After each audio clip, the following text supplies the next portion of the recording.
জাতীয় বিশ্ববিদ্যালয়ের শিক্ষার্থীরাও কিন্তু আমাদের থেকে ভালো অবস্থান করে। দেখুন, বিভিন্ন শিক্ষাবিদ কিন্তু আমরা নিজেদের কথা বলতেছি না, ধরেন আমরা কিছুই জানি না, কিছুই বুঝি না, বিভিন্ন শিক্ষাবিদ কিন্তু এটা নিয়ে গবেষণা করছে। সাত কলেজের এই বিশ্ববিদ্যালয়ে হওয়ার বিষয়টা প্রক্রিয়াটা একদিন দুই দিনের না, আপনাদের এর আগেও বলেছি, মানে 1 বছর 2-3 মাসে।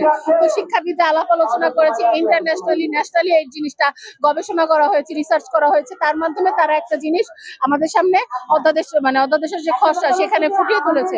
তো এখন অনেকে যারা মনে করে যে এটা বিশ্ববিদ্যালয় হওয়ার যোগ্য না, আমি মনে করবো যে তারা যেন আর একটু স্টাডি করে বা আরো গভীরভাবে এই জিনিসটা চিন্তা করে। কারণ আমাদের যে শোষণ নিপীড়ন বিগত 8 বছর ধরে হয়ে আসছে, এই শোষণ নিপীড়নের কি একমাত্র মুক্তির পথে আমি মনে করি অধ্যাদেশ। তো যারা মনে করে, আমি আসলে তাদের মতামতকে সাধুবাদ জানাই, কিছু বলার নেই, কিন্তু তাদের আমি বলবো যে তারা আমাদের জায়গায় এসে দাঁড়াক, আমাদের জায়গায় এসে বুঝুক।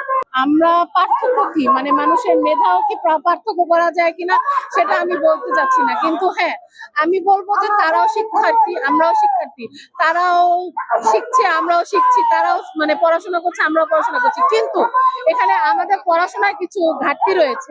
ঢাবি শিক্ষার্থীরা যে ধরনের ফ্যাসিলিটিস, যে ধরনের সুবিধা, রিসার্চ ফ্যাসিলিটিস, তারপর আরো বিভিন্ন ধরনের সুবিধা তারা পেয়ে থাকে, এগুলো কিন্তু আমরা সাত কলেজের শিক্ষার্থীরা হিসেবে পাই না। ইভেন আপনাদের যদি আমি আরো উদাহরণ দিয়ে দেখাতে চাই, জাতীয় বিশ্ববিদ্যালয়ের শিক্ষার্থীরাও কিন্তু আমাদের থেকে ভালো অবস্থান করে, তারা আরো সুযোগ সুবিধা পায় যেটা আমরা পাই না।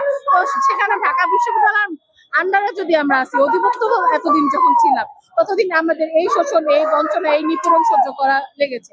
আজকে যখন আমরা মুক্তির দ্বার প্রান্তে এসে দাঁড়িয়েছি, তখন এই প্রশ্নগুলো আসলে মানায় না, কারণ এই কথাগুলো আমরা অনেক আগেই শেষ করে এসে পড়েছি। আমার নাম সামিয়া জামান, ইডেন মহিলা কলেজ।